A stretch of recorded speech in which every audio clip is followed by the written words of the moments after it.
Do you want to hear from the author of this episode? Join us on Patreon for bonus author interviews and exclusive content. You'll get to see behind the scenes of Midwest Weird, and you'll be supporting writers and creators as they continue to make weird and exciting work. Sign up at patreon.com/broadsandbooksproductions. Find that link in the show notes.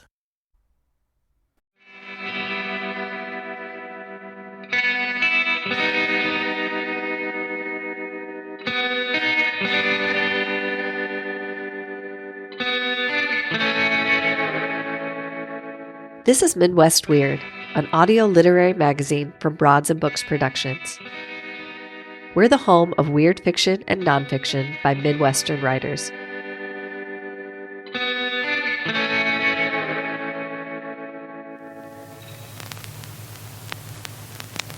Today's episode, Carnation, by Gabriella Paz Hoggatt, read by the Midwest Weird team.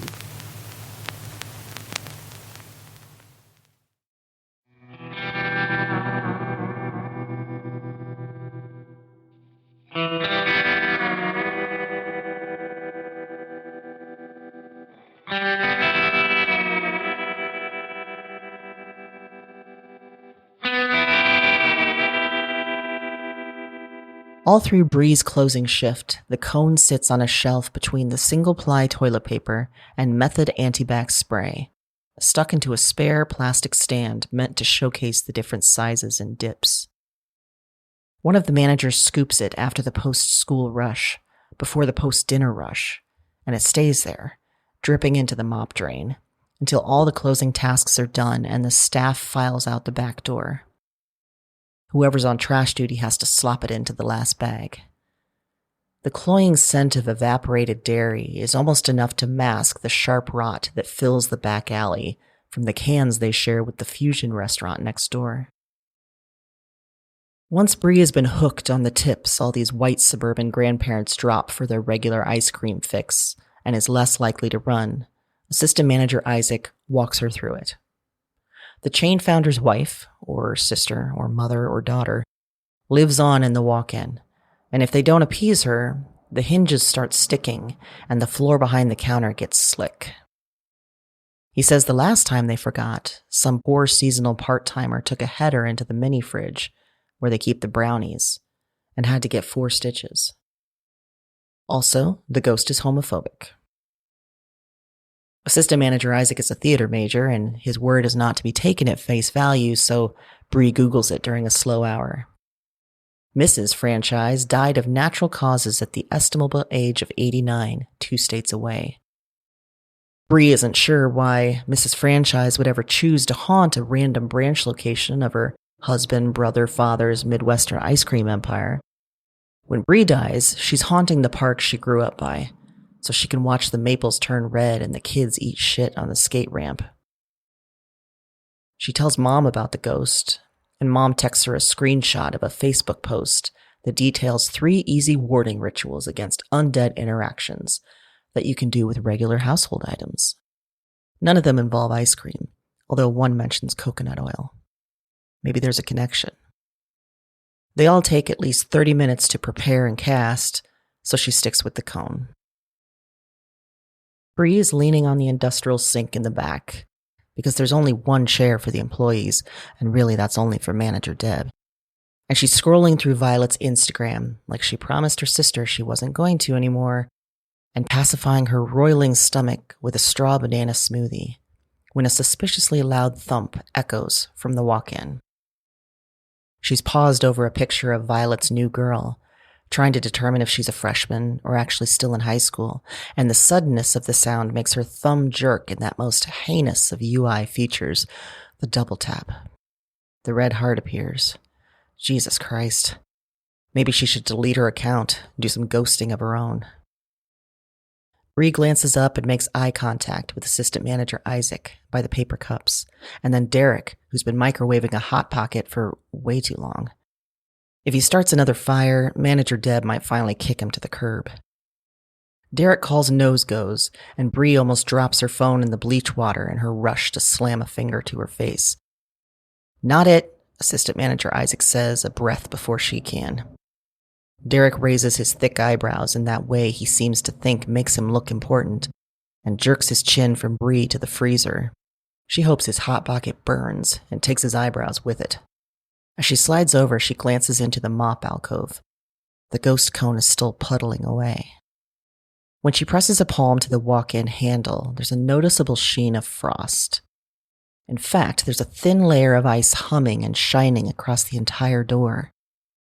They're going to have to scrape that off with used gift cards after close, and she just knows that Derek won't do jack, and she's going to get carpal tunnel again.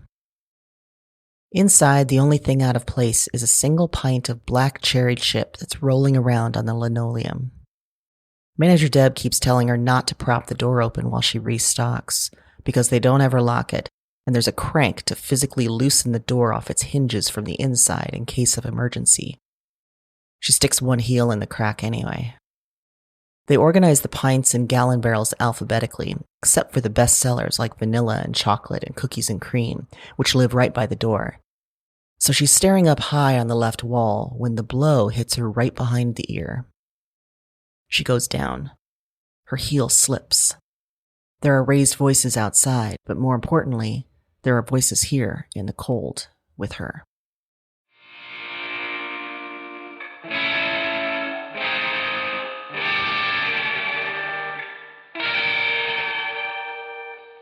The ghost thinks seasonal workers are the worst. So prone to cutting corners, tentative where decisiveness and initiative are needed, greedy, slow, bad with the customers. The summer should be the height of business for an ice cream shop, but this is a college town. And since the dust settled in the 1820s, the only people whose outsourced dollars have dredged the local economy forward inch by beer-soaked inch are the students. Like the migrating Rufa red knot sweeping north in a supercell onto the Hudson Bay, a million mouths ready to swallow up the lawn of horseshoe crabs breeding in the shallows. The students swell in and out of the thin borders of this town from impossible distances, starving, flighty, doe-eyed, and leave a sucking wound in their absence. But someone must actually live here, haunt the ghost town as it stumbles along until fall registration. Professors' families and postal workers and rednecks and everyone else who couldn't escape. The people who pick the shattered Coors Light bottles out of their lawns before the kids go out to play. The people who buy ice cream in the summer.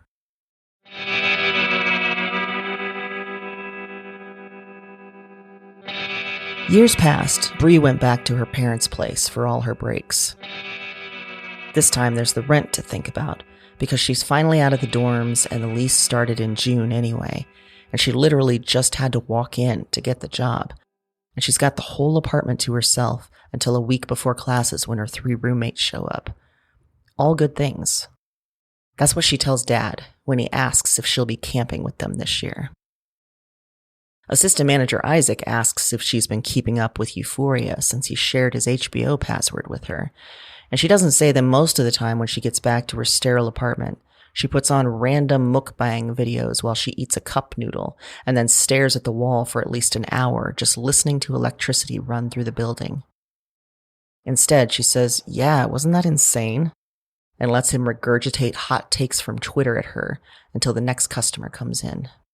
It's her favorite way to watch TV. On Tuesdays, there's a half hour in the afternoon when it's just the two of them manning the counter. No, she's manning the counter. Assistant Manager Isaac is eating pasta from Domino's in the back because he opened this morning and they don't give him a real lunch break.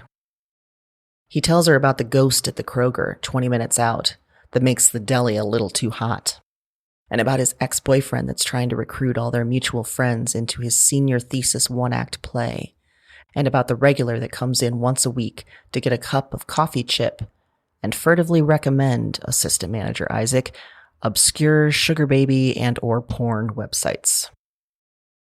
He waits to order until Assistant Manager Isaac is the one alone at the counter, so Bree only ever sees him holed up at his table by the front window, stirring his ice cream to soup. The employee handbook is very big on attitude and the impact a smile and high-rising intonation have on the guest experience.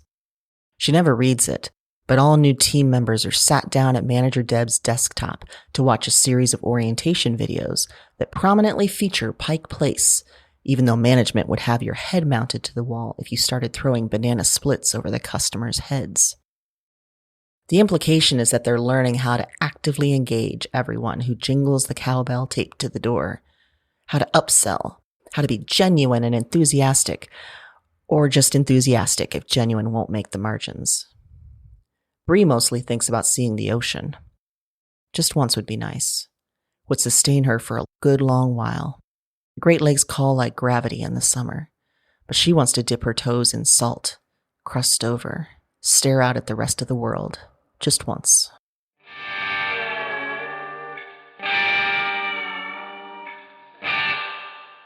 The ghost, peering for a dozen summers over 100 different shoulders at the same pixelized flying cod, mostly thinks about dark clouds churning over Erie's algae blooms and the fish dredged up from beneath them.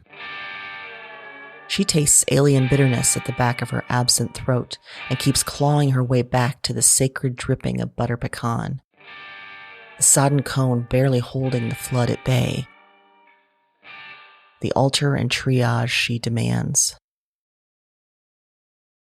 She wasn't religious before she was this, but 20 years as very nearly nothing have taught her how to pray. She doesn't even like ice cream, is the crux of it all. It's the thing that he did. It's the thing that paid for her retirement, and it's the thing that has pinned her like a beetle to this godforsaken cornfield. She takes her relief where she can get it.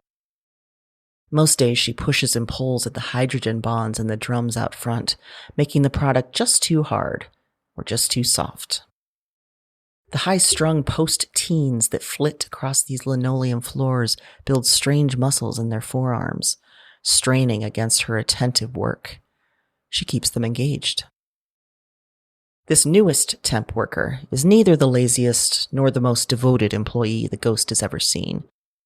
She eats one bowl of cookie dough chip every shift, even when she forgets to bring Lactaid, and always wipes down the bathroom door handles, unlike the kid with the knife. There wouldn't be a problem at all if she would stop squirreling away into the back room to mope over her cellular while there are customers queuing up. She spends too much time gossiping with the other pansy, the loud boy who smells like coconut. As the afternoon sun tips into the storefront, they perch on the counter next to the microwave, despite the policy with a very explicit subsection on where and when they're allowed to sit. The store sits very near a downtown park, which she is reluctant to admit was a good choice on his part. And so even in this dead season, there's always a handful of young parents and younger offspring drifting in to get a kid's cup with the candy eyes and stuck-out tongue that makes them giggle and spill sprinkles everywhere. Faces were not her idea. She's been in the ground for long enough that the franchise has loosened from the mold she made for it, and she suspects that the faces were one of her son's brainchildren. Nostalgic, expensive, foolish. At least the part-timers remember to wear gloves while they stick the candy features into the cone. The boy with the knife picks at the eyes, unable to get a grip on any of the edges where they stick to their wax paper, and eventually just gets the manager to do it for him. The ghost feels very like the knife boy, plucking with clumsy fingers at the soft parts of the moping girl's frontal lobe as the two of them curl together on the non-slip floor of the walk-in freezer. The ghost isn't sure why she's here. In this purgatory, in this nowhere town, in this college girl's gray matter, combing her phantom fingers through and feeling electricity jump to the synapses.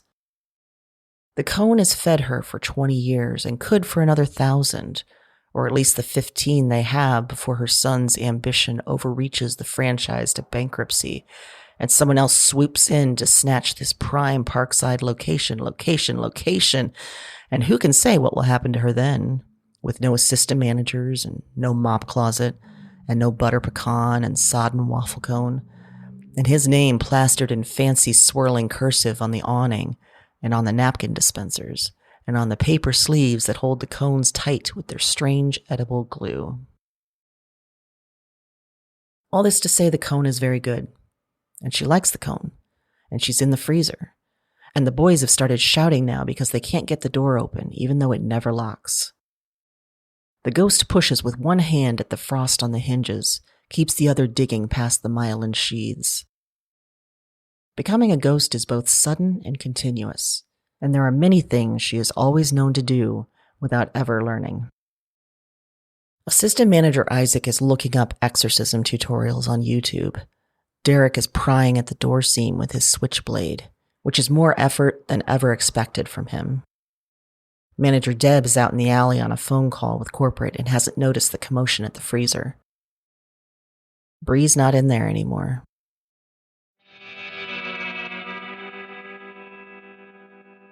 The ghost cards her from herself like wool, beaten and brushed into separable order. It's almost nice. The ghost pushes at the door handle. She forgot that she froze it over. She can't reach the hydrogen bonds anymore. That muscle is atrophied. So she reaches for the emergency crank. She slumps out of the freezer and grabs the knife boy's face with both fleshy hands. Which isn't right. She should know better. She's held people before her, she thinks. He swears and doesn't reach for the knife because she was right and he's full of hot air. She's usually right. That's how the ghost knows the moping girl is the best fit for this. The manager has a certain kind of assurance of self that would make the separation too messy. The loud boy does his rituals every morning alongside his 7-step skincare routine. The knife boy has a warding tattoo on his shoulder, even though he's not old enough and he didn't get permission from his father. She lets him go, grabs the loud boy's shoulder too hard, like the moping girl does when he's kind to her and a hug would fit better, and moves out of the kitchen. The boys protest, but the ghost hasn't figured out the muscles in the throat yet, and she doesn't want to talk to them. The loud one waves his cellular at her back as she plants herself behind the register, and then starts digging through his bag for something. She doesn't care. She sticks a plastic spoon into the tub of butter pecan and suckles at it. It's like a galaxy being born on her new tongue. It's like absolution and beautification and sainthood. It's like the vast swirling nothing of dollars in virtual space. It's not quite enough to make her like ice cream.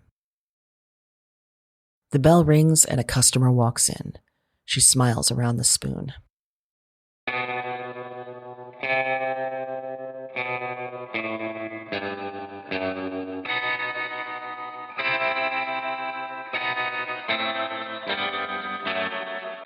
There are 1,000 black squirrels at the park she grew up by, foraging and fighting and fucking their way through the dried up summer grass.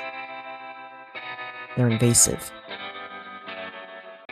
Bree doesn't remember where they were introduced from, but they outcompete everyone else, and they're the only squirrel she knows.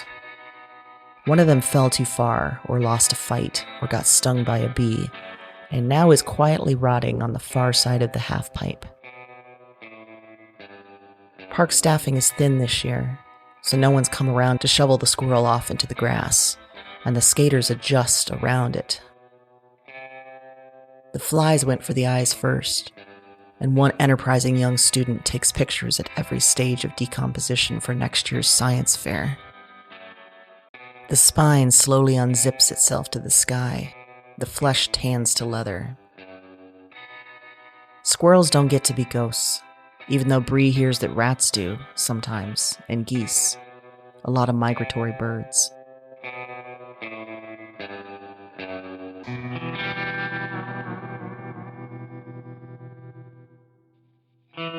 The tall kid who rode the school bus with her comes to the park most days with his own kid,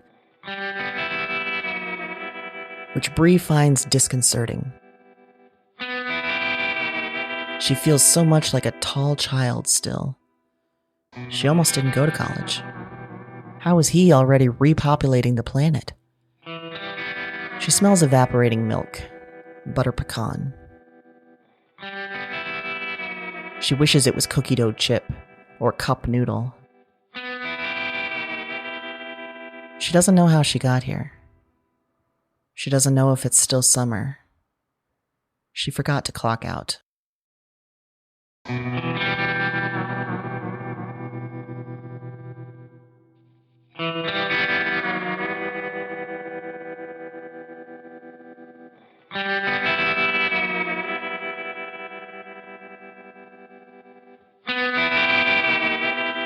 Gabriella Paz Hoggatt is an MFA candidate at the University of Illinois, where they work as an editorial assistant for Ninth Letter magazine. Their work has previously appeared or is forthcoming in BarBar and elsewhere.